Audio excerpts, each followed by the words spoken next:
Hello everyone, हर हर महादेव। आज हम बात करेंगे एक ऐसे आईपीओ के बारे में जिसका इंतज़ार पूरा भारत कर रहा था, और वो है मीशो का आईपीओ। ये आईपीओ सिर्फ एक कंपनी का लिस्टिंग इवेंट नहीं है, बल्कि यह एक बड़े बिजनेस रिवॉल्यूशन का हिस्सा है। इस वीडियो में हम समझेंगे कि मीशो कंपनी का बिजनेस क्या है, कंपनी कैसे चलती है, कंपनी का रेवेन्यू मॉडल क्या है, कंपनी का फाइनेंशियल परफॉर्मेंस कैसा है, और लॉन्ग टर्म में कंपनी कैसा परफॉर्म कर सकती है, और सबसे बड़ी बात कि क्या हमें मीशो में इन्वेस्ट करना चाहिए या नहीं। आज हम वीडियो में इन सब बातों पर चर्चा करेंगे, और वीडियो को अंत तक जरूर देखें। और यदि चैनल पर नए हो तो चैनल को सब्सक्राइब करना ना भूलें। तो चलिए शुरू करते हैं। तो सबसे पहले बात करते हैं कि मीशो कंपनी का बिजनेस क्या है।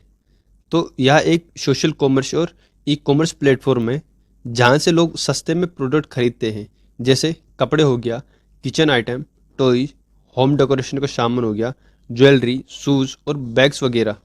यानी कि हर प्रकार का सामान आप यहाँ से खरीद सकते हो। मीशो का मतलब होता है कि मेरी दुकान, यानी कि हर आदमी अपने फ़ोन से अपनी दुकान चला सकता है। मीशो की शुरुआत 2015 में हुई थी और इसके फाउंडर विद्युत आत्रेय और संजीव बर्नवाल है। भारत में मीशो की ग्रोथ अमेजोन और फ्लिपकार्ट के बाद सबसे फास्ट हुई।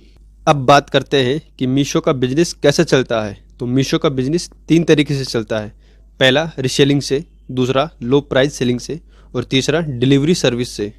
रीसेलिंग में ऐसा होता है कि आप किसी सेलर का प्रोडक्ट व्हाट्सएप, फेसबुक और इंस्टाग्राम पर शेयर करो, और कस्टमर उस प्रोडक्ट का ऑर्डर देता है और मीशो उसे डिलीवर करता है, तो आपको मार्जिन मिलता है। बिल्कुल सिंपल। दूसरा है लो प्राइस सेलिंग से। इसमें यह है कि मीशो पर चीज़ें सस्ती मिलती है और इसलिए आदमी खुश होकर ऑर्डर करता है। मीशो जीरो कमीशन का मॉडल यूज़ करता है, जो उसे लोअर प्राइस वाली कैटेगरी में बेस्ट बनाता है। तीसरा है डिलीवरी सर्विस करके। इसमें मीशो प्रोडक्ट को घर तक पहुंचाता है और डिलीवरी चार्ज से इसे पैसा मिलता है। मतलब कि मीशो अपना डिलीवरी नेटवर्क यूज करता है। मीशो का सबसे बड़ा मैजिक ट्रिक है लो प्राइस स्ट्रेटजी, और इसी स्ट्रेटजी ने मीशो को टियर 2 और टियर 3 में इंडिया का राजा बना दिया। मीशो मेनली उन लोगों के लिए बना है जो घर में बैठी आंटीज हैं और जो कमाना चाहती है। कॉलेज स्टूडेंट हो गया, जो छोटे सेलर हैं जो घर में बैठकर काम करना चाहते हैं वो लोग, और सस्ते प्रोडक्ट खरीदने वाले कस्टमर को टारगेट किया है। इसलिए मीशो भारत में फेमस हो गया। दोस्तों, इंडिया में ई कॉमर्स मार्केट $100 बिलियन से ऊपर जा रहा है, और मीशो इस ग्रोथ का सबसे बड़ा हिस्सा बन चुका है। अब बात करते हैं कि मीशो पैसे कैसे कमाता है। मीशो डिलीवरी से पैसे कमाता है, जैसे वह कस्टमर को प्रोडक्ट भेजता है और उनसे डिलीवरी चार्ज लेता है। दूसरा कमाता है सेलर से कमीशन लेकर। यदि सेलर 100 रुपये का सामान बेचता है तो मीशो उनसे 2 से 3 रुपये लेता है। और तीसरा कमाता है एड्स दिखाकर। मतलब कि यदि सेलर मीशो में एड चलाते हैं तो मीशो उनसे पैसा लेता है। और चौथा है रिटर्न चार्ज से। अगर प्रोडक्ट वापस आए तो मीशो थोड़ा चार्ज लेता है। अब बात करते हैं मीशो के आईपीओ के बारे में। मीशो के आईपीओ की लिस्टिंग डेट 3 से 5 दिसंबर तक थी। इसका प्राइस बैंड 105 से 111 रुपये का है, और एक लोट में आपको 135 शेयर मिलेंगे।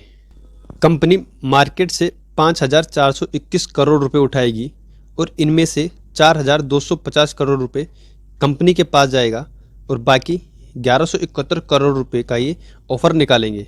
इसमें रिटेल इन्वेस्टर को केवल 10% शेयर ही मिलेंगे। कंपनी का टैक्स देने के बाद भी प्रॉफिट लॉस में है, देख सकते हो आप। कंपनी का ईपीएस रेशो नेगेटिव में है और पीई रेशो भी नेगेटिव है। और साथ ही आईपीओ से पहले प्रोमोटर के पास 18.5% शेयर होल्डिंग थी, लेकिन आईपीओ के बाद 14.5% ही है। मतलब कि 4% शेयर होल्डिंग बेच भी दी इन्होंने इतनी जल्दी। इसी से आप अंदाज़ा लगा सकते हो कि इन्वेस्ट करना है या नहीं। मैं ये नहीं बोलूँगा कि आप खरीदो या नहीं, आप अपने हिसाब से कंपनी का फंडामेंटल देखिए।